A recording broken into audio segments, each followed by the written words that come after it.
desert, and the words isolated, hot, and dry spring to mind. Then how is it that this is also a desert? Not the Mother Nature kind, but rather a man-made one called a food desert. The easiest definition for a food desert is an area that lacks easy access to affordable, healthy, fresh food. So produce, fresh dairy, fresh meats, things like that.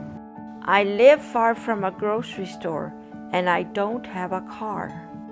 Dr. Donald Gates heads up Pima County Health Department's Communities Putting Prevention to Work grant. He says families like Maria's throughout Pima County's lower-income neighborhoods often struggle to get to stores where they can find fresh produce and other healthy items. In some parts of her community, those stores are not conveniently located. For Maria and her family, eating healthy means time-consuming bus trips and lots of waiting. After a long workday, it's just easier, she says, to get cheap, fast food. We make our decisions based on what we know, what we can afford, and what's convenient. So even though we might know that we need to incorporate more fruits and vegetables and milk into our diet, if it's too far away, if it costs too much, if it would take an hour trip just to pick up, we're less likely to act on that knowledge that we have. Upwards of 700,000 Arizonans live in these food deserts. The USDA's Food and Nutrition Service estimates that 60% of Arizona's food deserts are in urban areas. In Pima County, most are in poorer areas west and south of downtown. While there are vast and complicated solutions to challenging these food deserts,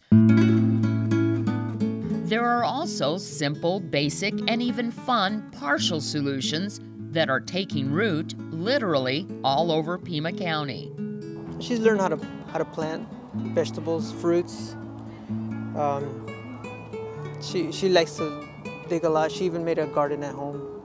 We don't have to wait for a large multinational or multi-state grocery firm to move into a given area.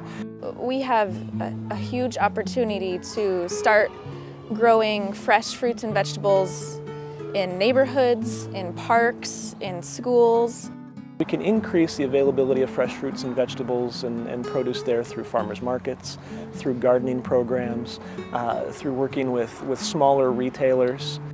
And it's not just wishful thinking. Through the efforts and direct support of Communities Putting Prevention to Work, or CPPW, home gardens, an urban farm, school gardens, and farmers markets are now thriving within Pima County's food deserts.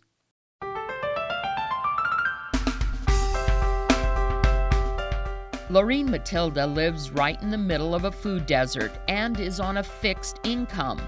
While she and her husband Dale have transportation, Lorene was convinced that a small garden would meet their fresh vegetable needs. Well, the garden isn't small anymore, and not only is the couple growing enough for themselves, but also for their neighbors. There's a neighbor over there, there's some Section 8 apartments, and there's a neighbor there that says, "It just feels so good to look at something so green." How you doing? I'm good, how are you? There's several neighbors that'll stop by and ask what I have, and they'll buy a few things. I have one neighbor that regularly buys $5 or $10 worth of stuff, whatever's in season. He's not picky, just as long as it's green and good to eat. But not everyone has the space or skills to launch such an ambitious garden. The solution? This urban farm located on Tucson's southwest side. CPPW, in partnership with a community food bank, paid to prep the ground and provides the water and maintenance, along with community members for support. Neighbors can plant a small plot within the 7 acres and tend to it on their own schedule. It's not just about growing vegetables, it's also about growing community. We have had some excellent days out here with community members. We've had a monsoon celebration that had right around 100 people. We've had a music celebration with between 50 and 60, so our numbers are really good in terms of getting people out. There's a waiting list for folks to actually adopt plots here, so the response is really positive. The urban farm is located in yet another food desert. There are gardening workshops and experts to help even those lacking a green thumb, providing valuable assistance and encouragement to maintain their plots.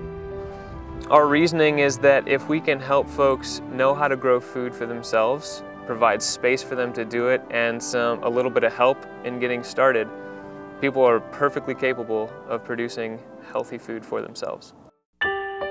And now look, from the seed, we have all this transformation. It's okay, we've got room for... CPPW staff is convinced that even the very young are perfectly capable of planting and maintaining a healthy garden. At Ochoa Elementary, a class of preschoolers and their parents have taken up the challenge of a large school garden. CPPW helped to expand the established garden and provides health education for parents. On this day, the children hosted a salad bar for parents and visitors. All the lettuce, well, it was grown and harvested by the preschoolers themselves. What we're cultivating here goes way beyond just the beauty of growing food, which is so important in itself, but we're growing community together. We're learning about gratitude and sharing the wealth with our community. While the traits of gratitude and sharing are key, equally important is using the garden to teach children about healthy eating habits. We're learning this together. The children, the families, the teachers here are learning that we have this temple, and many of the common diseases are preventable if we eat healthfully. Make no mistake, these kids are getting the message. Do you like having a garden? Why? Because it has different vegetables and flowers. And how come you like that? Because they make me healthy. The parents and I have talked, this is the first generation of children that may not live as long as their parents live. And when it comes to sharing an abundance of crops from small and large gardens and local farms, a farmer's market is the place to congregate. At the Mercado San Agustin, for example, the market features a large variety of vendors set up with independent booths. Farmers sell organic vegetables and fruits, eggs, honey, coffee, plants, and range-fed beef. Remember Lorene and her husband Dale? Well, today he brought in extra eggplant and other fresh vegetables to be sold on consignment by the food bank. Farmers markets, school gardens, the urban farm, and home gardens. These are all ways communities putting prevention to work efforts are helping our community to find solutions to food deserts by working together.